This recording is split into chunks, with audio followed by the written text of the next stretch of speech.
Bienvenue dans une toute nouvelle série de podcasts qui vous emmènera au cœur de la révolution du Web3, qui vous donnera les clés pour comprendre cette révolution numérique à travers les yeux de ceux qui la vivent au quotidien. Je suis Alexis et vous écoutez From the Block. Salut Valentin. Salut Alexis. Écoute, je suis absolument ravi que tu aies accepté de venir pour ce premier épisode de From the Block.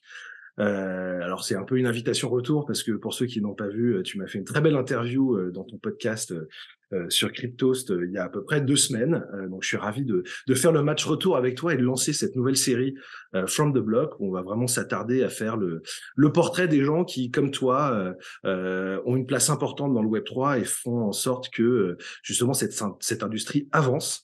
Donc je suis vraiment ravi de te rencontrer. Pour les gens qui te connaissent pas, et je sais pas s'il y en a, aujourd'hui, Valentin Demey, c'est la Sainte Trinité, c'est 3 choses principales. C'est évidemment Cryptost. C'est aussi Cube3, on y reviendra un petit peu tout à l'heure, qui est ton activité un petit peu chaude, et aussi ton activité très médiatique sur BFM, où tu interviens, je crois, 2 fois par semaine Tout à fait. sur le plateau pour donner un petit peu ton avis sur les news très chaudes et très récurrentes, parce qu'il y en a beaucoup du Web3. Mais comme on l'a dit au tout début du podcast, le but, c'est vraiment aujourd'hui de te focaliser sur toi, sur ton parcours, parce que voilà, on a parlé de 3 choses, mais il faut pas oublier que tu n'as que 24 ans. C'est ça que je trouve absolument fantastique dans ton parcours. Tu fais déjà beaucoup de choses, et l'idée, c'est vraiment qu'on réfléchisse et qu'on parle sur ton parcours. Qu'est-ce que tu as fait? Qu'est-ce qui t'a amené aujourd'hui à te pencher sur ce sujet qui est la blockchain, le Web3 en général, et puis voilà, ce qui te drive au quotidien pour faire tout ce que tu fais. Donc voilà. Avec grand plaisir. Valentin, est-ce que tu peux nous donner pour commencer peut-être 2-3 chiffres sur Cryptost, sur BFM aujourd'hui, où est-ce que vous en êtes en termes de chiffres? Alors, sur Cryptost, effectivement, sur lesquels j'aurais des chiffres un peu plus précis que sur BFM. Déjà parce que Cryptost, c'est un site web, c'est un pure player. Donc, on a la capacité d'avoir des chiffres beaucoup plus précis que la télé. Et puis, je maîtrise moins les audiences de BFM, évidemment. Sur Cryptost, quelques chiffres. En 2022, peut-être le nombre de lecteurs, ça parle toujours assez facilement. Donc, le nombre de lecteurs de Cryptost en 2022, c'est 10 millions de lecteurs uniques euh, qui ont parcouru les pages de Cryptost pour se renseigner soit sur l'actualité chaude, parce que on a vraiment une verticalité actu chaude où nos rédacs, nos journalistes sortent entre 5 et 7 news par jour. Et Ouais. on a nos traditionnels articles aussi un peu plus froids. Qu'est-ce que Bitcoin, comment miner, c'est quoi telle blockchain, ou ce genre de choses. Et donc voilà, tout ça, c'est le premier chiffre. Le chiffre sur BFM, un chiffre assez simple, tu l'as dit, c'est qu'effectivement, il y a depuis 2 ans maintenant, presque 2 ans, 5 jours par semaine où l'actualité crypto est traitée. Donc ça, c'est assez fou.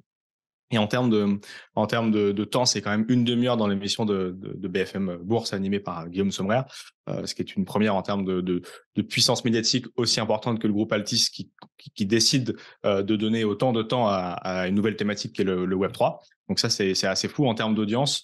Encore une fois, bon, à la télé, c'est tout ce qui est médiamétrie, c'est beaucoup plus difficile de choper Ouais. les audiences que sur les sites web où avec Google Analytics, on a à la personne près, à la seconde près l'audience. Mais grosso modo, en termes de replay, ce qui est plus simple à savoir que le direct, ça fait entre 8 et 30 000 écoutes et vues par épisode, par jour et par replay du coup. Et sans compter YouTube et etc. Ah, Ou c'est ça que je YouTube. compte. D'accord, C'est ok. ça que je Ah bah compte pour non, le quand coup. même, Sans non, mais compter le live, sans compter le Et puis live du coup. c'est la première émission sur le sujet à la télé quand même. Ça, il faut le noter, hein. Mm. C'est quand même très courageux de leur Non, part. non, exactement. C'était effectivement, c'était un beau pari et je crois que ça fonctionne bien pour le coup puisque ça fait 2 ans et sans trahir de secret, je pense que la saison prochaine gardera ce créneau également. Oh là là là là. Tu reviendras dans un autre épisode pour en parler. Alors, ce qui est très amusant, Valentin, c'est que tu as fait une fac d'histoire. Oui, oui, oui, j'ai C'est fait une fac d'histoire. Alors, Alors, je c'est sais pas si amusant, c'est mais amusant, raconte-nous un mais peu le oui. lien. Mais Pourquoi j'ai fait une fac d'histoire? En fait, je vais front-run un peu l'histoire de ma jeune histoire, mais j'ai toujours plus ou moins travaillé dans les médias ou dans l'environnement médiatique, c'est-à-dire pas en tant que journaliste, mais la petite anecdote qui est pas très connue, mais fut une époque, j'ai travaillé aux côtés de Hugo de Travers, qui est connu plus sur YouTube au bien nom sûr. de Hugo Décrypte, sur un des premiers médias qu'il avait lancé, qui s'appelait Radio Londres. Et du coup, pareil, j'avais à ses côtés travaillé sur les thématiques de la culture, de l'économie pour essayer voilà, d'impulser ce média qui se voulait être un média pour les jeunes, par les jeunes. Et ça, toi, je te dis ça, j'étais au lycée. Donc, en fait, quand tu fais une fac d'histoire, c'est aussi pour te rapprocher de ces thématiques médiatiques, pas forcément en tant que journaliste, c'est aussi en tant que journaliste. C'est pas que des profs d'histoire qui sortent de la fac d'histoire. Mais en fait, c'est le truc le plus intéressant et le plus, entre guillemets, généraliste sur une thématique liée à l'actualité et liée et avec une forte culture G. Donc, c'est pour ça qu'en sortant de lycée, je me suis dit, tiens, je vais aller faire une fac d'histoire. Que j'ai couplé sur la fin du parcours avec une fac d'infocom. Mais voilà, effectivement, c'est comme ça que j'ai rejoint la fac d'histoire, ce qui était intéressant, mine de rien. Et alors, donc le grand saut dans les médias, donc tu as commencé à travailler un petit peu sur, avec, enfin sur la chaîne Hugo Décrypte, mais qu'est-ce qui t'a, convaincu là-dedans? Pourquoi tu t'es dit: «Ça y est, c'est vraiment ce que je veux faire»? Quelles sont les autres expériences qui t'ont mené, je crois, vers Ouest France après, et puis C'est après ça. vers Cryptos? Parce que je pense qu'en fait, quelle que soit la position dans un organe d'explication, donc un média en est un, je pense que au cœur de tout, c'est toujours encore une fois la démocratisation, l'explication, la bienveillance.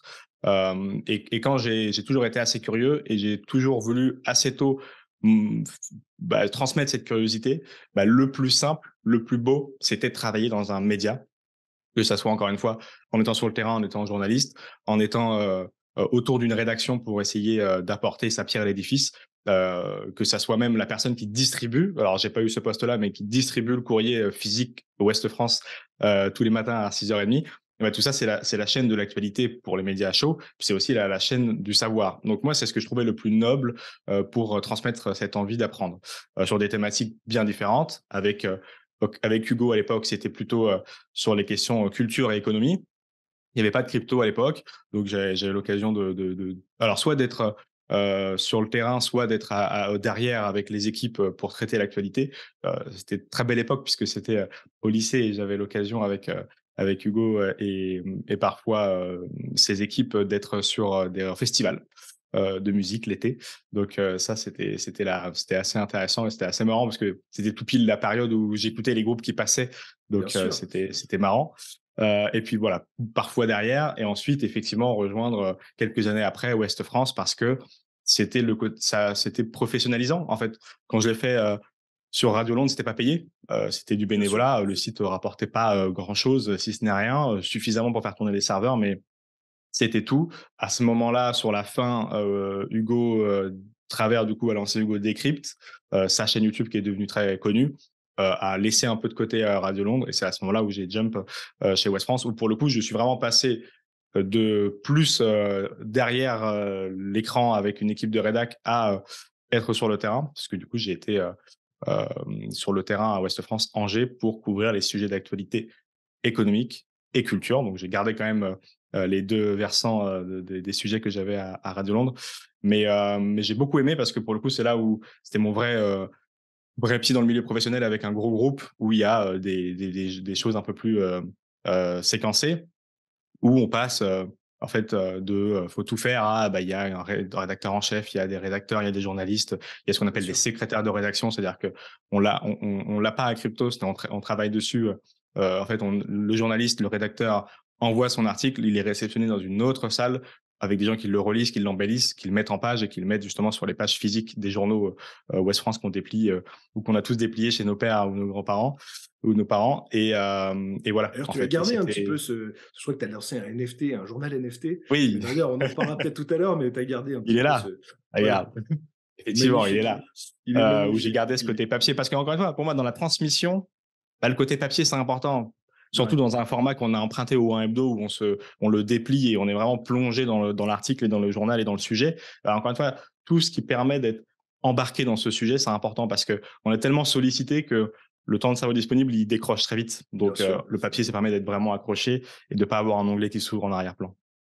Bon alors qu'est-ce qui se passe? C'est-à-dire que donc tu es chez Ouest France, tu apprends plein de choses, tu es quand même au tout début de ta carrière, Ouais. et quel est le moment où tu es tombé nez à nez avec la blockchain et tu as compris qu'il se passait quelque chose? Et qu'est-ce que tu as compris d'ailleurs? Je pense qu'on est tombés à peu près tous les deux, Alexis, au même moment et surtout à peu près en même temps que la masse sur ce sujet-là. C'est-à-dire que si je regarde un peu dans le rétro un peu plus, il y a mon prof de, mais tu sais, c'est toujours les anecdotes tout le monde en a une, d'un prof qui en parle à un moment donné très précoce. En l'occurrence, moi, c'était au collège où mon prof de maths en avait parlé dans un, je ne sais plus trop dans quel contexte. Et donc, c'était en 2014, même avant, Ah ouais, donc 2012, très tôt, 2013, très tôt. peut-être même. Très, très tôt, effectivement. Mais voilà, donc c'est-à-dire que au collège, il n'y a pas la faculté de compréhension, il n'y a pas l'argent pour investir, enfin, pour rien faire. Donc, en fait, Donc il avait parlé de le vrai Bitcoin à moment où l'époque, j'en... parce qu'il y avait que ça à l'époque. De quoi? Il avait parlé de Bitcoin, en fait, il y avait que ça à Bien l'époque. sûr, il avait parlé de Bitcoin. Ouais, ouais. C'était un fada de cryptographie. Donc, très clairement, Donc mais maintenant, il est aux il était Bahamas, c'est ça, sur un énorme en yacht. fait, exactement, c'est ça que je voulais regarder. J'ai pas réussi à retrouver cette personne, donc probablement il a quitté l'éducation nationale. Mais c'était très intéressant et du coup non, vraiment le moment où après, c'est revenu dans mon giron et sur lequel j'ai accordé de l'importance, c'est fin du bull run, du bull run le plus médiatique en tout cas, donc fin 2018, enfin 2018 d'ailleurs et moi j'y ai mis un pied en fin 2018 et après ce qui m'a botté, c'est quoi? C'est un peu, c'était un peu se dire: «Oui, on est dans un monde où on entendait déjà parler qu'il y allait y avoir une crise», parce que, voilà, les crises, c'est à peu près tous les 10 ans, donc il y avait déjà ces trucs-là. Donc c'était plutôt par la, théorie monétaire que je me suis intéressé à la chose, en se disant D'accord. effectivement, pourquoi c'est arrivé là? Ah, parce qu'il y a eu un échec en 2008, échec, que le créateur imagine, perpétuel, par les entités qui détiennent aujourd'hui ce pouvoir de création monétaire, donc un système alternatif et comment il est alternatif et comment il souhaite résoudre les problèmes qui n'ont pas été jusqu'à aujourd'hui, eh bien, c'est avec Bitcoin et ses 21 millions d'unités, tout le process et tout le processus qui permet de le sécuriser et de le décentraliser. Donc, je suis tombé dedans, euh, peut-être pas par la théorie monétaire, mais en tout cas par l'aspect économique et l'aspect anti-crise qu'il essayait de résoudre. Et d'ailleurs, je crois que c'est l'un des tout premiers podcasts ou les toutes premières séries que j'ai faites à Cryptost quelques mois plus tard, qui était justement est-ce que Bitcoin est un bon rempart contre la prochaine crise économique et ça avait très bien marché parce que encore une fois, c'est sa promesse, en tout cas, qui était très très importante à l'époque où il n'y avait pas encore le Covid, où il n'y avait pas encore les guerres en Ukraine et il n'y avait pas tout cette période d'inflation. Tout le monde se disait, bah, est-ce que si un jour il y a ça, ce qui est improbable en fait, qu'on ait un confinement puis ensuite une C'est vrai. inflation énorme comme ça. Mais imaginons un jour, si c'est le cas, est-ce que Bitcoin serait 1 million d'euros? En fait, on a tout pris dans la tête et Bitcoin n'est pas 1 million d'euros, mais il a quand même servi à beaucoup de choses et à stress test pas mal de ces paramètres. Mais voilà, en tout cas, c'était cette théorie-là qui m'a intéressé à l'époque. Ouais, ouais, et il est toujours là aujourd'hui. D'ailleurs, je vois derrière dans ma vidéo là, le prix du Bitcoin qui s'affiche en live, donc ce qui me permet de Exact. rassurer le trader en moi. Et donc tu me fais une transition parfaite parce que tu viens de parler de Cryptos, ton premier article, ton premier podcast sur Cryptos. Mmh, Comment s'est passée la rencontre avec l'équipe de Cryptos? mmh. C'est toi qui allais les chercher, c'est eux qui sont venus te chercher? En fait, crypto, ça s'est fait du coup fin 2019, je pense, de mémoire. Et en fait, Cryptost à l'époque, c'était un média enfin, c'était pas un média justement, pas totalement un média. C'était un blog. D'ailleurs, on a gardé très longtemps le Cryptost blog sur Twitter jusqu'à changer en Cryptost Media parce que blog, c'est plutôt de l'ancien temps. Et puis justement, ça correspondait plus trop à l'image. C'était vraiment le site de référence pour comprendre les crypto-monnaies. Mais comprendre que d'un point de vue, ce qu'on appelle dans le milieu médiatique, article froid, c'est-à-dire ben, c'est ce que je t'ai dit tout à l'heure. Qu'est-ce que Bitcoin? Comment acheter d'Ethereum? Comment tout ça? Mais pas d'actu chaude en mode bon, ben là, on est le telle date, la SEC vient d'attaquer Coinbase, qui est pas ça. Et donc, tu as un journaliste qui donne son avis ou en tout cas qui donne des points de compréhension de cette problématique-là. Et donc, effectivement, fin 2019, moi, j'échange avec les gars. Donc, Donc c'est qui les bon, gars? C'est qui les gars? qui les gars? Tu veux Ben les oui, mais identités c'est des qui les gens? gars à l'époque? Parce Les gars, qu'aujourd'hui à l'époque, c'est vous êtes une vingtaine, je crois, aujourd'hui ouais, ouais, chez on est Cryptos. une vingtaine, ouais. Bah, à l'époque, il y a 4-5 personnes, très clairement. Donc, Robin, pour ne pas le citer, et D'accord. Thomas. Et effectivement, et l'échange fait que je pense que avoir plus d'articles chauds et plus de dynamique sur YouTube peut être intéressante pour le groupe. On est dans un moment où, pas dire de conneries, mais je crois que sur YouTube, il y a 2-3 000 abonnés, et sur Twitter, on est entre 3 et 7 000 abonnés sur Twitter. Oui, alors qu'aujourd'hui, Donc là, on vous est êtes à quoi? Quasiment 150 000 aujourd'hui, c'est ça sur YouTube? sur YouTube, on est à 250 Waouh! et sur Twitter, on est enfin, pardon, YouTube, on est à 150 et sur Twitter, on est à 250 000. Donc effectivement, mais c'est à peu près comme le prix des cryptos. On parle de fin 2019, tu vois, il n'y a pas eu le bull bien sûr. run à 70 000 $. Donc en fait, tout est corrélé. Mais effectivement, en gros, j'arrive dans ce contexte avec l'envie d'apporter plus d'articles chauds et de dire, voilà, effectivement, pour moi, ça doit être un canal de distribution supplémentaire YouTube. Et justement, il faut essayer de travailler la chaîne de manière à ce que ça le soit. Voilà, tout simplement, créer des contenus adaptés, étoffer une équipe de rédaction. Il y avait déjà, pour le coup, Clément, qui était notre rédacteur en chef et qui est devenu directeur de publication en partant à l'étranger, ne pouvant plus être sur le fil de l'actu en permanence et qui est très talentueux, qui n'était pas issu des médias. Pour le coup, j'étais le seul issu des médias à ce moment-là, et qui avait la casquette d'essayer, voilà, d'écrire des articles et de gérer une petite équipe de 1 ou 2 personnes pour le coup à l'époque. Donc voilà, c'était ça en fait le timing et l'envie de départ, c'était de dire il y a tout ce qu'il faut en fait d'un point de vue infrastructure et d'un point de vue actualité pour qu'on puisse en faire davantage. Il faut mettre un peu d'idées là-dedans, et puis sur YouTube pareil, il faut créer des concepts. Il y avait quelques vidéos qui sortaient, c'était de la voix off. Donc de certaines, enfin c'était une personne d'ailleurs qui le faisait, quelques vidéos voix off, mais pareil, hein, c'était qu'est-ce que Ethereum, qu'est-ce que Trucmuche, qui marchait bien d'ailleurs, qui sont l'une des vidéos les plus vues de la chaîne. Et voilà. Et donc après, arriver avec des nouveaux concepts, c'est là où les podcasts sont arrivés fin 2019. Et pour le coup, j'étais le premier gars à montrer ma tête sur YouTube de Cryptost, parce qu'avant il y avait vraiment cette peur. Mais en fait, ouais, ça pourrait faire un podcast entier, mais avec Ouais, ouais. certaines des personnes du début. Pendant des mois et des mois et des mois, personne ne s'est vu. On Ouais, il y parle, tu avait vois, en peur de se 2018, montrer, 2019. peur Ouais, il y avait la d'incarner peur de se quelque chose, bien sûr. Ouais. et même entre nous, même entre nous, même entre personnes de Cryptost, c'était assez fou. Donc il y a eu cette période assez longue, et puis ensuite, moi, j'ai passé le pas de me montrer sur YouTube, et derrière, beaucoup d'autres sont arrivés parce que c'était beaucoup plus mainstream. Et les youtubeurs qui montraient leur tête ont été beaucoup plus nombreux, donc c'était logique de le faire. Et puis même, ça te discréditait de pas le faire. Il y a que Cryptomatrix qui a réussi à garder ça, de Ouais. pas se montrer sur YouTube. Mais voilà. Ouais, c'est vrai, c'est vrai, c'est vrai. Et alors aujourd'hui, quelle est la réalisation chez Crypto dont tu es le plus fier, ce que vous avez fait ces dernières années, où vraiment tu te dis, on s'est différencié des autres, on a créé quelque chose de spécial? Bah, je pense que c'est effectivement sur toute la ligne édito que ça a été un succès collectif, de pouvoir, justement garder un pied dans l'actualité, et en même temps de ne pas tomber dans la course à cette actualité-là. Et de rester vraiment un média français. C'est-à-dire qu'on n'a pas cédé aux sirènes de partir très vite à l'étranger, de traduire nos articles et d'être partout en Europe, et du coup de diviser les forces. On n'a pas cédé aux sirènes des articles un peu border. On n'a pas cédé aux sirènes de certains projets un peu dangereux pour faire de la publicité et prendre un chèque qui tuera le média à terme.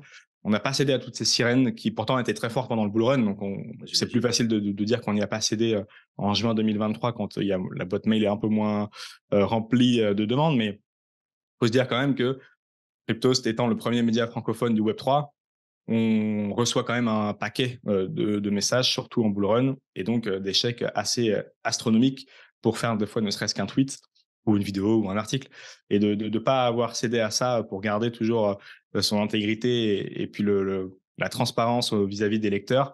Je suis assez fier de ça, parce que pour le coup, il y avait tellement d'entités différentes à des endroits différents et à des moments différents de la vie, des associés, des rédacteurs, des journalistes, que ça aurait été facile dans un clin d'œil de tout faire valser, et au final, on ne l'a pas fait. Donc assez content de ça. Mais alors, il s'est quand même passé un truc assez exceptionnel. Alors moi, je l'ai vu parce que, comme tu le sais, j'étais dans une banque, je travaillais dans une banque avant. Vous avez signé un deal avec Bloomberg. Alors ça, c'est quand même assez extraordinaire. Est-ce que tu peux nous Mais en dire plus sur le deal avec Bloomberg? mais ça, c'est vrai que c'est le truc, c'est le plus fascinant dans les histoires des gens. Effectivement, ils se souviennent tous de ce moment où le deal Bah, avec c'était Bloomberg une a été énorme signé. news. C'était une Ouais, énorme c'était news très à drôle, l'époque. mais effectivement, en fait, il y a eu beaucoup de choses. Moi, alors effectivement, j'ai pas parlé des faits sur lesquels je suis très fier, mais effectivement, on a signé un deal avec Bloomberg qui fait qu'on est le seul média francophone du Web3 à être distribué sur les 300 000 terminaux de Bloomberg. On a sorti un livre chez Larousse qui s'est vendu à plus de 15 000 exemplaires. En fait, il y a des trucs qui font que des fois, on fait des choses extraordinaires, mais tu t'en rends compte qu'après, parce que tu es le nez dans le guidon, ou extraordinaire, ou en tout cas, d'un point de vue épanouissement personnel. Je mets pas le truc en mode on est trop bien, on est trop fort. Mais d'un point de vue de l'équipe, c'est épanouissement personnel très fort. Et Bloomberg, comment ça s'est fait? En fait, c'est quelqu'un que j'avais rencontré, à plusieurs reprises dans des événements, économiques qui était, très intéressé par le Web3 et la crypto, qui avait un bon poste à Bloomberg et qui avait l'envie pour le coup de s'intéresser davantage à la crypto et peut-être de le faire, avec, son groupe, donc Bloomberg en l'occurrence. Et donc en fait, c'est parti d'une rencontre comme beaucoup de choses, comme beaucoup d'aventures entrepreneuriales, comme beaucoup de réussites ou autres, c'est une rencontre avec cette personne, et qui ensuite, après beaucoup de discussions, beaucoup d'échanges et avec, ses équipes, son groupe et lui, a réussi, et on lui doit beaucoup pour le coup, à faire ce move de proposer un listing. C'est un peu notre listing crypto à C'est nous, si ça. on avait une crypto sur Coinbase, tu vois? À proposer un listing chez Bloomberg. Donc effectivement, en fait, c'était très intéressant. Alors ça nous fait pas, pour peut-être pré-shot ta prochaine question, bondir de 500 le nombre de lecteurs du site. Par contre, ça donne une crédibilité énorme à la marque, tout Bien comme sûr. la collaboration avec, BFM, tout comme l'apparition du livre chez Larousse et Bloomberg, pardon, fait partie des réussites sur lesquelles on est très content et effectivement qui assoit la marque, qui est une marque sérieuse depuis toujours, mais qui peut-être de l'extérieur reste un site, de médias en ligne, de pure player comme il en existe plein. Et ben voilà, on a quand même trois grosses marques qui témoignent du fait que c'est, peut-être un peu plus que ça en tout cas à travers leurs yeux. Donc c'est Bien trop sûr. fort. Et en fait voilà, c'est une rencontre.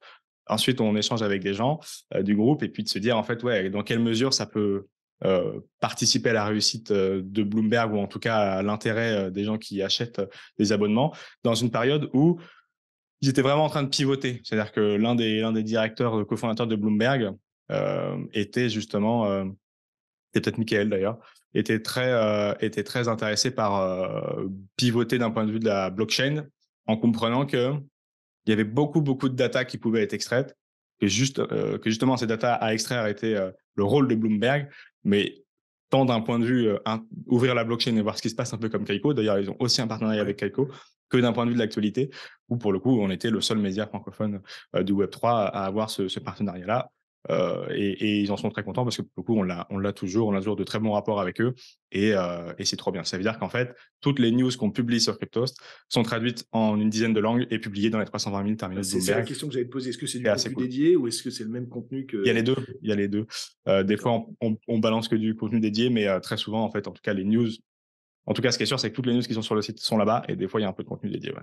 Et donc, ça vous a permis de devenir un média européen mondial ou européen pour l'instant? Bah, en fait, de par ce canal, on est, distribué dans le monde entier, mais effectivement, nous, on se concentre vraiment. Je te dis, on n'a pas cédé à la sirène de, cryptos.en. Ça y est, on est, anglais, traduisons les articles sur ChatGPT, et puis c'est bon. C'est peut-être un truc qui viendra à terme, mais ça peut pas être un truc qui se fait juste par un changement de nom de domaine et une traduction automatique. Ça vient avec toute une stratégie. Donc, d'un point de vue de distribution, effectivement, tu as raison sur les termes. On est un média sur le globe entier, mais comme on peut l'être en étant cryptos.fr avec un traducteur n'importe où, Bien sûr. dans n'importe quel pays pour quelqu'un qui nous cherche. Mais là, effectivement, nativement, grâce au terminaux Bloomberg, en tout cas dans les salles de marché, on a un média mondialisé. Ouais. Bah, écoute, bravo, hein, c'est quand même, enfin, voilà, vu du monde de la finance, c'est vrai que ça a apporté une couche de sérieux, et une visibilité quand même très forte, sur le média Cryptost. Alors tu en as parlé aussi un petit peu, tu me fais toutes mes traductions, c'est Désolé. magnifique, mais quel professionnel. Hem, Ton rôle chez BFM, alors comment ça s'est passé aussi? Parce qu'il y a une all-star team, sur BFM, c'est vrai qu'il y a quand même, plein de beau monde et tu viens quand même 2 fois par semaine, ce qui est pas rien. Et donc pareil, comment s'est fait, la rencontre avec BFM et est-ce que tu as un rôle précis ou est-ce que vous êtes tous interchangeables? Voilà, sur BFM, comment ça se passe? 2 jours par semaine, c'est beaucoup, surtout quand on n'habite pas à Paris. Parce qu'effectivement, là, je suis dans mes bureaux à Angers. Donc, tu imagines prendre le train plusieurs fois par semaine pour aller sur le plateau de BFM, se faire charrier par Guillaume Sommerer parce que je suis jeune. Faut beaucoup de patience. Faut beaucoup d'envie et beaucoup de patience. Non, c'est trop bien. BFM, comment ça s'est fait? Bah, pareil, c'était une rencontre. Alors, je sais plus comment elle s'est faite. Historiquement, c'est une discussion du groupe BFM avec, il y avait, qui dans la discussion? Il y avait Owen, c'est sûr. Je crois qu'il y avait Grégory Raymond à l'époque, et il y avait peut-être Charlie Perrault. Si je dis pas de bêtises, je crois que c'est les 3 à l'origine. Donc on est en je vais pas dire de bêtises, je vais pas donner de date, mais ça fait au moins 2 ans, qu'ils échangeaient sur le sujet de créer un rendez-vous crypto. Donc avec l'envie d'avoir voilà, clairement des journalistes, des personnes extérieures à la crypto qui travaillent sur ce sujet. Ça a été du coup un rendez-vous qui était que le vendredi, c'était les pros des cryptos. Et donc, il faisait une fois par semaine avec les gens que je viens de te donner là et d'autres qui intervenaient des fois de Donc manière Owen, ponctuelle. hein, Il qui est est hasher invité. pour ceux qui ne le connaissent pas, et Charlie Exact. Perrault, qui est aujourd'hui la journaliste qui s'occupe de tout ce qui est sujet startup aux Échos, si je. Et elle l'était, voilà, exactement. Elle l'était déjà. Grégory, à ce moment-là, c'était Grégory Raymond, c'était pas The Big Well, du coup, c'était son ancien média, donc ça devait être Capital avec 21 millions. Et Owen, bah, c'était Asher déjà. Et je crois qu'il y a très vite eu Claire Balva de Blockchain Partner, puis KPMG. Et ensuite, et je crois que c'était à peu près la team du départ, c'est-à-dire des journalistes de médias traditionnels et puis des professionnels du secteur, Blockchain Partner, KPMG, quand même en incarnation de tout ça. Donc ça, c'est le truc de base imaginé il y a quelques années. Et après, quelques mois ont suivi cette réussite. Ça a bien marché, tant d'un point de vue des audiences que d'un point de vue retour client, que d'un point de vue audimat, que d'un point de vue publicité. Et donc, le groupe BFM s'est dit, bon, très bien, on pourrait peut-être réfléchir à le faire de manière journalière, ce rendez-vous. Et c'est là où effectivement, je suis rentré dans la danse, parce que, du coup, Guillaume Sommerer et Amaury de Tonquédec, donc le présentateur, celui qui m'embête en permanence sur mon âge et celui que vous voyez pas ou pas beaucoup parce que des fois, il passe quand même à l'antenne et il est très fort et je le salue. Amaury de Tonquédec qui est le producteur de l'émission que j'adore. J'adore les 2 mais je vais dire que j'adore plus Amaury comme ça, ça On va mettra faire de jaloux, faut maintenant, quand même parce que Guillaume est trop méchant. Guillaume est trop méchant. Mais bon, ceux qui ont pas le contexte, il faut que j'aille regarder ces émissions. Exactement, Et très bonne émission.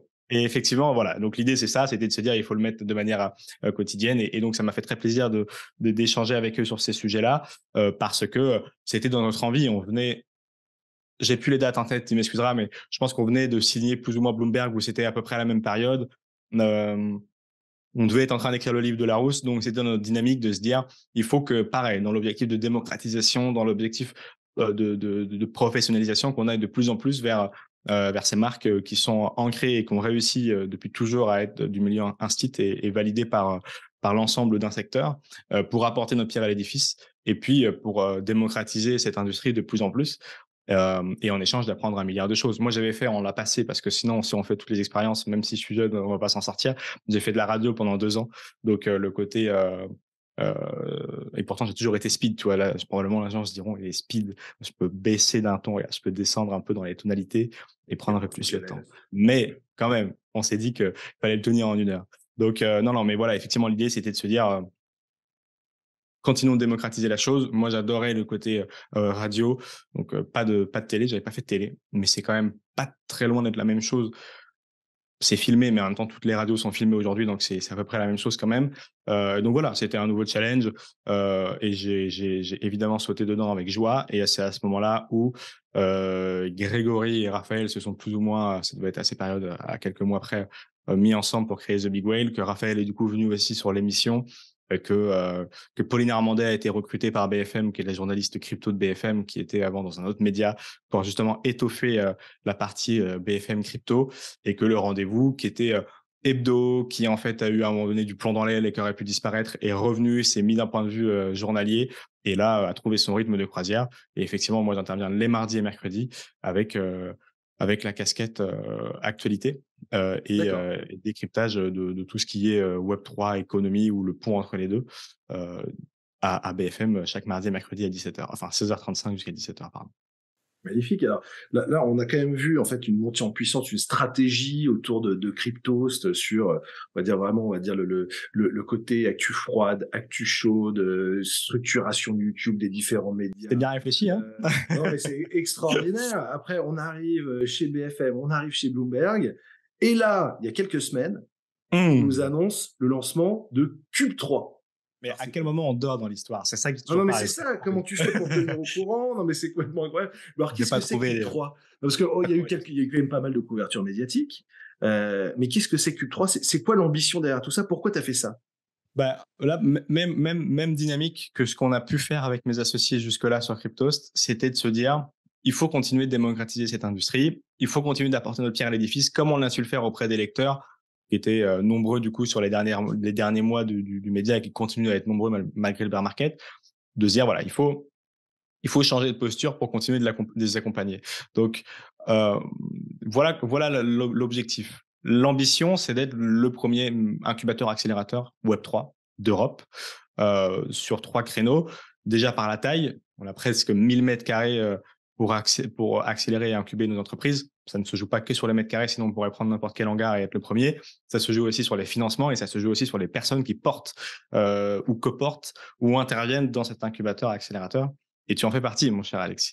Tu nous Merci. aideras d'un point de vue mentoring sur l'aide au financement et la compréhension de tout ce qui touche aux levées de fonds et ce genre de choses. Et c'est très important dans un domaine novateur comme celui du Web3 de pouvoir justement avoir une compréhension pleine et entière de ces thématiques, surtout dans un cadre réglementaire un peu compliqué comme celui-ci. Donc ça, c'est ça l'ambition. Donc derrière ce projet, une partie de mes associés sur Cryptost et surtout des associés qui ne sont pas du Web3 mais qui ont une très grosse compétence dans la gestion de lieux et accompagnement de personnes. Euh, donc Simon, Gérard et Julien Fournier qui ont cofondé une entreprise qui s'appelle WeForge à Angers. Donc dans ma ville, tu vois, j'en avais marre de partir à Fief. Paris. Je me suis dit, je vais ramener tout à Angers, comme ça, je resterai à Angers. C'est plus simple. Le prochain objectif, c'est qu'Altis vienne faire ses directs depuis les locaux de Q3 pour les directs de BFM. Comme ça, j'aurais juste Alors, à prendre la voiture. Angers-Paris, juste pour nos auditeurs, c'est combien de temps en train? C'est 1h20. C'est rien. Tu l'as fait, c'est vraiment 1h20. Ouais, c'est Je vraiment témoigne. rien. Je confirme, je témoigne. Et effectivement, l'idée, c'est ça. Donc, on a la chance d'avoir une partie très terre à terre sur le territoire avec ces 2 associés-là qui ont, depuis 10 ans, fondé WeForge, qui du coup accompagne des entrepreneurs. C'est pas un incubateur ni un accélérateur, pour le coup, c'est vraiment un côté très camp de base d'entrepreneurs. Donc, quand même, ils s'entraident beaucoup. Eux, ils font des moments d'échange. Ils sont 350 quand même, hein. Donc, c'est pas rien. Et ils ont 3 gros lieux à Angers, à La Roche et à Cholet. Donc ça, c'est très cool. Et nous, avec la verticale Web3, donc c'était pour moi un bon plug à faire dans un très beau bâtiment qui s'était libéré quelques temps avant à Angers, en hyper centre-ville d'Angers. Donc c'était tout était aligné en fait. Il suffisait de tirer et d'associer les gens autour de ce projet qui me tenait à cœur parce que j'aimerais que ça soit vraiment le bateau amiral, le navire amiral de l'innovation du Web3 en France. Donc, on a toutes les compétences pour le faire et il fallait aussi aller chercher les gens autour de nous pour avoir cette ambition-là. Donc, on avait le côté compréhension du Web3 avec les associés de Cryptos pour une partie d'entre eux, gestion de lieu avec WeForge pour les 2 gars, Simon et Julien. Mais par contre, comme on avait vraiment l'ambition d'être européen, il fallait aller chercher des gens qui ont une compréhension plus globale pour nous aider à comprendre et à naviguer là-dedans. Donc, Asher, Owen Simonin pour le côté entrepreneur historique du secteur, du Web3 qui ne s'appelait pas Web3 à l'époque, Bien sûr. ni où on a créé Cryptos en 2017, ni où Owen est arrivé à peu près, quelques temps avant. Faustine Fleuret de Ladan pour tout ce qui est réglementation, qui fait partie des advisors.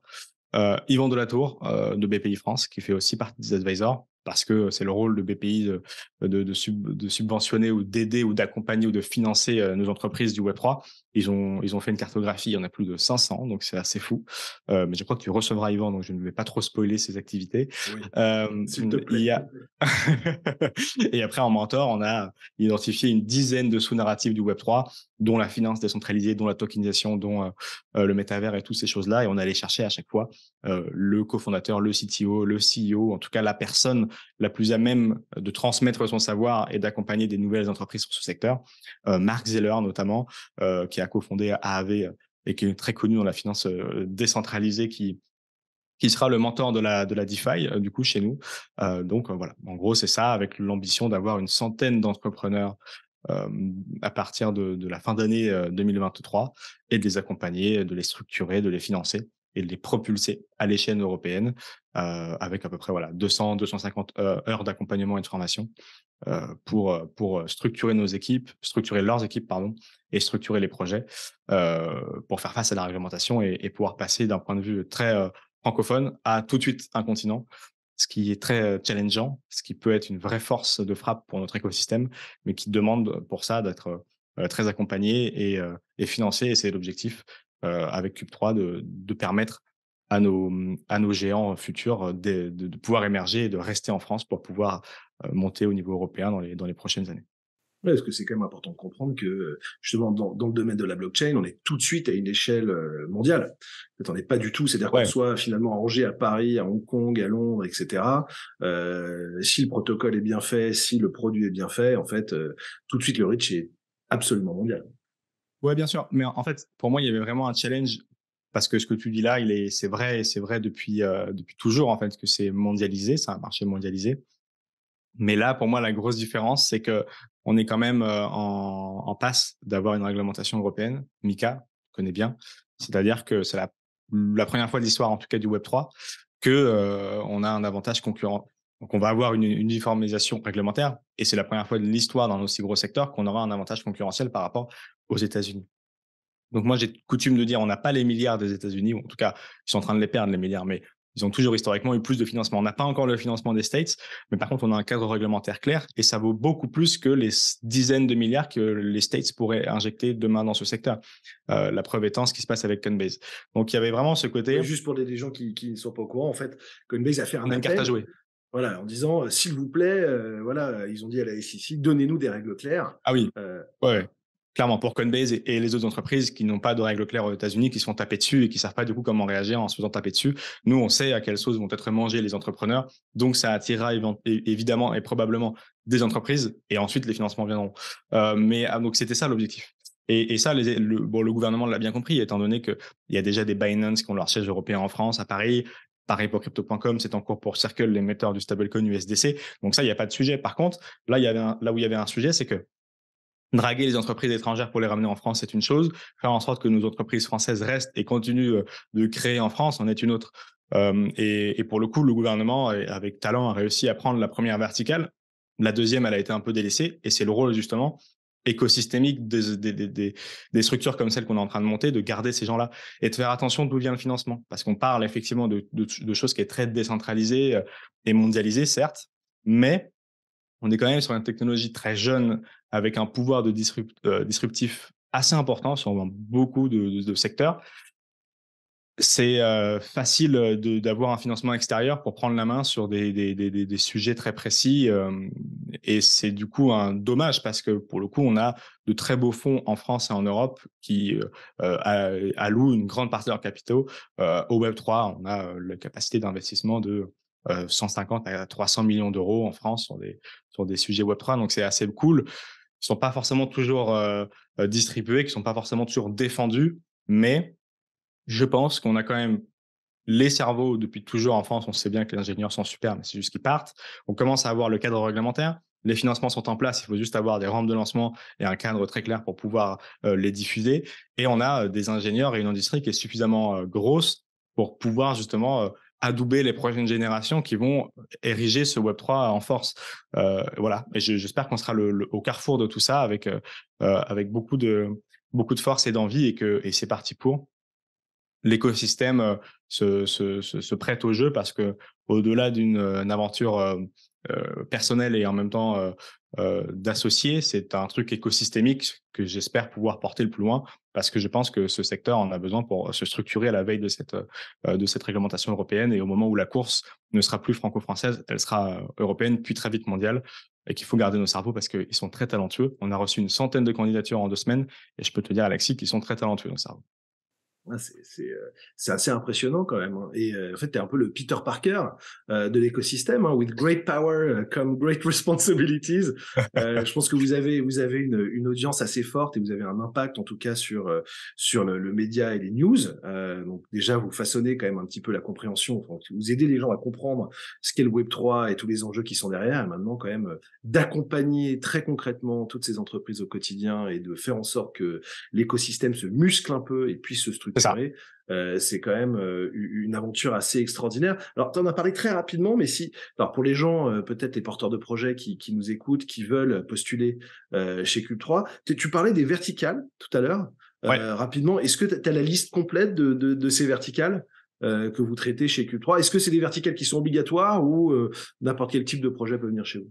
En fait, on a voulu faire des verticales pour identifier en gros grosso modo les besoins et parce que dans le postulat on se dit que c'est avant j'ai dit le postulat de départ, tu vois, et je me suis arrêté juste avant parce que je me fais taper sur les doigts, mais le postulat c'est déjà au départ, oui certes. Donc le postulat, c'était type de langage. Tu sais, t'en as aussi quelques-uns, mon cher Alexis, qu'il faut Ouais, peaufiner au fil des podcasts parce que dans les commentaires, sinon on se fait taper dessus, tu verras. C'est c'est très vrai. agréable. Tu découvriras cette nouvelle verticale du Web 2 pour le coup. Et ce postulat, c'était on a du coup des incubés, des accélérés, c'est-à-dire des gens qui ont une idée, mais pas forcément de CA ou une structure très jeune, et puis des entreprises qui ont vraiment du CA et qui ont une entreprise un peu plus grande et âgée, et donc ils n'ont pas les mêmes besoins. Mais on voulait quand même avoir une dizaine de mentors et que chaque mentor ait grosso modo un incubé, un accéléré à gérer, ou en D'accord. tout cas sur lequel appuyer leurs compétences de mentor. Et donc de ce point de vue-là, on en a identifié une dizaine qui sont sur le site. Donc je t'ai dit, grosso modo, il y a tokenisation, Ouais. il y a finance décentralisée, il y a tout ce qui est métavers, NFT, il y a tout ce qui est gaming, GameFi, ce genre de choses, pour essayer de faire rentrer les gens dans des cases. Mais bon, moi je suis le premier à pas vouloir faire rentrer les gens dans des cases. C'est des grosses tendances. Si les gens ont des projets qui leur parlent et qui sont dans ces thématiques, qu'ils postulent, évidemment, avec grand plaisir. Puis des fois, c'est justement, on est dans un secteur en construction, donc probablement avec les 10 qu'on a mis, il y en a 1 million qui n'existent pas encore. Bah, si vous voulez créer une nouvelle sous-narrative du Web3, venez la créer chez nous et on s'adaptera pour vous accompagner au mieux. Mais voilà, c'est comme tout, il fallait quand même avoir une base assez claire et solide. C'est celle-ci, évidemment, on peut la transgresser.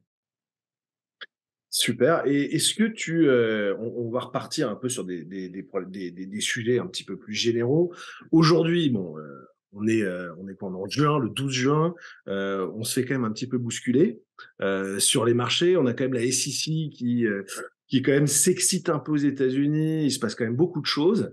Aujourd'hui, quel est ton point de vue? Alors, tu en as parlé un petit peu en disant voilà, c'est une opportunité pour l'Europe, mais quel est ton point de vue sur toute cette actualité très chaude qui se passe en ce moment? C'est vrai qu'elle est particulièrement mouvementée, mais d'une certaine manière, on pouvait s'y attendre. Ouais, ça fait quelque temps que ça chauffe un petit peu entre les entités aux États-Unis, que chacun essaye de récupérer son bout de gras, que Coinbase avait attaqué devant le tribunal, avec un tribunal, la SEC pour justement avoir des règles claires et pouvoir se mettre en conformité vis-à-vis de ces règles-là. Donc ça fait un moment qu'on l'attendait. Maintenant, effectivement, que ça arrive aussi fortement et qu'il y ait cette liste de crypto-actifs qui soient potentiellement des securities et donc qui fassent chuter les cours, je m'attendais pas. Franchement, je m'attendais pas à avoir toute cette liste-là d'un coup du jour au lendemain avec certains actifs que je ne m'attendais pas forcément à voir ici à ce moment-là. Et donc ça c'était le point d'ombre que franchement j'avais pas en tête. Je sais pas s'il y en avait beaucoup qui l'avaient en tête. Donc ça, c'est assez violent, effectivement. C'est-à-dire que mais ça a mis du temps à décrocher. Toutes ces crypto-monnaies ont mis un peu de temps à décrocher, mais évidemment, elles ont décroché. Après, d'un point de vue écosystémique, là encore, j'ai adoré, comme beaucoup, la vidéo de Coinbase en réponse à tout ça, Ouais. sur fond bleu, qui était vraiment exceptionnelle, avec tous les messages qu'il fallait. Et je pense que, grosso modo, elle résume bien la situation. Il y en a qui parient sur le fait que Gary Gensler va se faire dégager aux prochaines élections, que voilà, il y a un combat politique en fond de tâche aux États-Unis que personne n'ignore, qui est la présidentielle, et que ça va rabattre les cartes de la géopolitique et donc du Web 3. C'est une possibilité qui n'est pas à négliger, effectivement. Maintenant, moi, je pense, et j'en avais beaucoup discuté à l'époque avec le co-rapporteur du rapport Terry, qui était justement le rapport sur est-ce qu'il faut aller sur le Minitel, les autoroutes de l'information, ça s'appelait, je crois, entre Minitel et Web 2 et le Web de l'époque, Internet, TCP/IP et tout ce qu'on connaît. Donc, je pense que il y aura une solution à l'amiable de par la grosseur de l'écosystème et de par les emplois que ça représente et de par justement ce côté mondialisé, mais ce côté les juridictions ont un sens. Donc, on connaît la puissance du dollar pour intervenir un peu partout pour les États-Unis, mais on se rend compte quand même que par des initiatives extérieures, par des moments où l'histoire prend un tournant différent, que il y a des moyens de combattre ça d'un point de vue de la juridiction et il y a des combats qui peuvent se perdre aux États-Unis à jamais. Ça veut dire que c'est un peu d'histoire, hein, pour le coup, comme tu as compris. On a tendance à prendre l'instant T de la vie que l'on vit tous. On a à peu près le même âge, Alexis, à quelques décennies près maximum pour les gens qui nous écoutent aussi. Hein, donc, on a tous vécu en France dans un climat de paix. Donc, on imagine tous que ça a toujours été la bien pace, sûr. ce qui n'est pas le cas. Donc, on a toujours vu les États-Unis comme le numéro un, ça ne peut être que les numéros un à terme, ce qui n'est évidemment pas le cas. On peut avoir le principe de Thucydide, c'est-à-dire que des puissances changent de position durant notre vie humaine. Je pense que ce n'est pas absurde, en tout cas, que c'est une considération à prendre en compte et qui alimentera beaucoup de combats dans les prochaines années. Je ne parle pas forcément de combats où on va se taper sur la gueule, ce sera des combats de guerre économique, ce sera des guerres dans l'information. Il y a l'IA qui arrive, ça va être assez difficile d'y voir clair, mais en tout cas, il va y avoir ce combat qui va se faire. On commence un peu à voir. Pourquoi? Parce qu'on a vu les pays asiatiques tendre les bras à Coinbase et les inviter à venir s'installer chez eux. Les États-Unis sont pas bêtes dans la mesure où les principes de guerre économique, d'attaque étrangère, de prise de position, d'OPA agressive et ce genre de choses, ils ont quand même été les rois à une époque de ce genre de principes pour continuer d'asseoir leur légitimité. Donc ils comprennent bien qu'ils sont en train de faire un jeu dangereux avec ce qui peut devenir potentiellement une industrie stratégique dans les prochaines années. Donc moi, de ce point de vue-là, je me dis, bon, il y a un combat politique avec la présidentielle qui arrive sur lequel chacun a ses pronostics, mais qui reste à définir. Je suis plutôt du camp, peut-être à tort, mais du camp de, voilà, c'est des emplois monumentaux pour les États-Unis qui sont déjà inscrits ou qui sont en train de s'inscrire. Même si le marché est aujourd'hui en train de se faire un peu attaquer, euh, il reste stratégique. En plus, Coinbase est une entreprise en bourse, donc ça veut dire qu'ils sont extrêmement transparents. Je pense qu'il y aura un accord. Je pense qu'il y aura finalement, voilà, tu vois, ça va être un combat assez important. On attend aussi évidemment que la XRP Ripple, le fameux procès qui a démarré il y a si longtemps dans Ouais. l'écosystème du Web3 soit acté et qu'on voit Serpent un de peu mer. si c'était, ouais, si c'était ou non un securities. En tout cas, voilà. Pour moi, c'est ça le tableau. De ce tableau, les États-Unis ont toujours été un peu intelligents, donc ça serait quand même fort de café, pour reprendre une expression un peu ancienne, que ça change à ce point-là d'un coup aujourd'hui et qu'ils disent OK à Coinbase, ça sera la guerre jusqu'au bout, que Coinbase soit obligé, ça sera leur dernier baroud d'honneur de partir dans une juridiction plus simple. Ça peut être Paris, mais ça sera probablement, on a vu les Émirats arabes unis, on a vu l'Asie. Ça serait très grave pour les États-Unis de perdre ce fleuron-là et la partie qu'ils sont en train de jouer, à mon sens. Donc, il y aura pour moi une discussion. Le seul truc qui est en fond de tâche et qui peut poser problème, c'est euh, la dynamique des monnaies numériques de banque centrale, les CBDC, toute cette dynamique de refonte de l'économie numérique des pays. Il y a eu la question à l'époque avec le Libra, donc la monnaie de Facebook. Ensuite, ça a été abandonné. Maintenant, c'est les stablecoins. On sait que 99,9% des stablecoins sont des dollars, donc c'est déjà gagné dans la finance décentralisée pour les États-Unis, parce que c'est des ratios qui sont beaucoup plus intéressants pour l'euro dans la finance traditionnelle. Je crois que c'est peut-être, mais tu connais mieux, Alexis, 20% de la finance traditionnelle qui est faite dans une monnaie comme l'euro, ou en tout cas qui n'est pas que du dollar. Donc là, c'est exponentiel gagné pour les États-Unis. Mais c'est une monnaie privée, c'est ça qui fait peur. C'est-à-dire que, bon, on comprend quand même que ça permet d'asseoir cette légitimité et la puissance américaine, mais quand même, c'est pas une monnaie d'État, c'est des entreprises qui sont parfois aux États-Unis, parfois pas. Tether est pas dans une juridiction où les États-Unis ont la main facilement. Donc, il y a ça en fond de tâche, de savoir effectivement si ça prend, si ça va trop vite pour la régulation et qu'il faut du coup mettre un gros coup de frein, le temps de créer des barrières, de voir ce que peut faire la Fed. On a vu qu'ils avaient FedNow maintenant pour faire des Ouais, paiements exactement. très rapides sans les stablecoins. Est-ce qu'ils vont pas y revenir? Est-ce qu'ils veulent faire une MNBC? On voit que la Chine, donc, a sa MNBC, ça a son yuan, et donc ça va très bien dans ce sens-là pour elle, c'est-à-dire dans l'émission d'une monnaie sur blockchain, ou qui n'en est pas une et qui a une ambition de contrôle de la population liée au crédit social. Donc, c'est encore une autre thématique. Mais ce que je veux dire par là, c'est qu'il y a quand même ce truc en fond de tâche. Mais il y a aussi beaucoup d'emplois. C'est une thématique énorme. Je pense que ça a été trop vite dans un premier temps. Oui, c'est un combat personnel de Gary Gensler. Maintenant, c'est pas impossible qu'on trouve un accord. Moi, je pense qu'à un moment donné, il y aura évidemment un accord, en tout cas pour Coinbase, et que ça rentrera pour certaines de ces activités dans l'ordre très prochainement.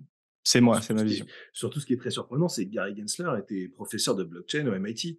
Ce qui est quand Mmh. même, moi toujours, ça me surprend tellement De se dire, il a Ouais, quand même pendant des années, porté la bonne parole et expliqué ça quand même aux esprits les plus brillants, aux bien sûr. États-Unis et derrière, en fait, il y a un combat, pour tout détruire, quand il prend, son rôle à la SEC qui est quand même Bah, assez, c'est un combat un peu personnel en plus. C'est ça en fait voilà. qui est dérangeant, vu de l'extérieur. Alors après, on n'a pas, les détails, des procédures en cours, mais ça semble être quand il fait ses vidéos en mode, «Steak is not steak», enfin, ouais, il se fout quand même un peu de la gueule de l'écosystème, donc ça semble être un combat un peu personnel. C'est toujours gênant quand c'est au sommet d'une société ou d'un organisme comme celui-ci, d'avoir des combats personnels.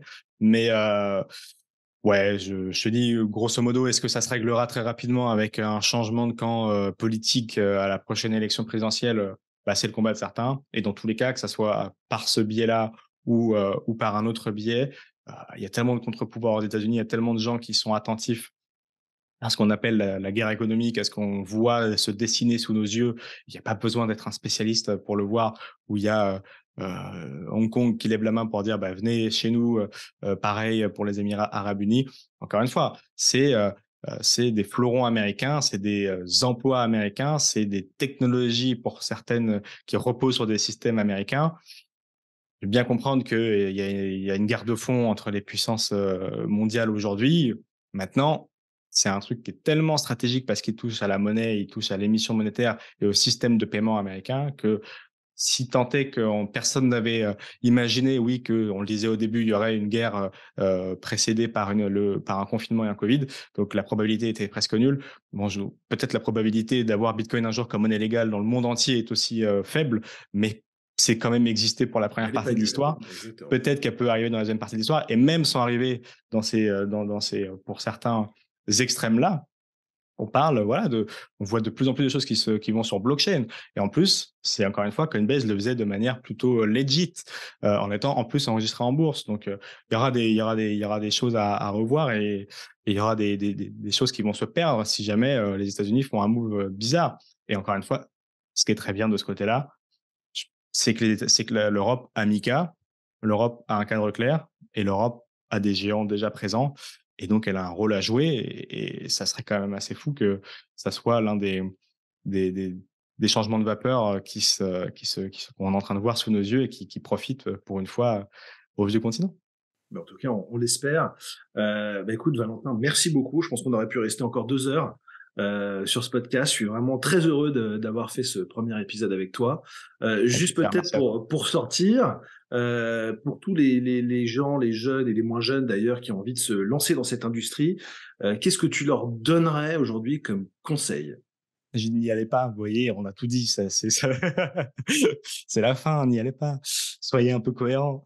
Hem Non, moi je trouve mais j'espère que les gens regardent la vidéo parce que s'ils Oui, regardent pas la il vidéo, ils se faut, voient il pas que tu te faut, tapes il des barres faut. parce que tu rigoles en silence donc non, en fait, moi je pense qu'il y a plein de choses à faire déjà là évidemment, ça serait incohérent de ce que je disais par rapport à mon parcours au début, de pas s'y pencher d'un point de vue compréhension écosystème, et donc de ne pas regarder ce qu'on fait sur Keptos et ça serait bien de ne pas parler de Keptos aussi de ma position, mais aussi, tous les amis qui font des choses très cool autour et qui permettent de comprendre cette industrie. On a tous mis, au début en 50 balles, on l'a vu descendre un peu 50 balles et on a essayé de comprendre pourquoi, ça montait ou ça baissait. Oui et c'est ce qui permet de motiver la compréhension de l'écosystème.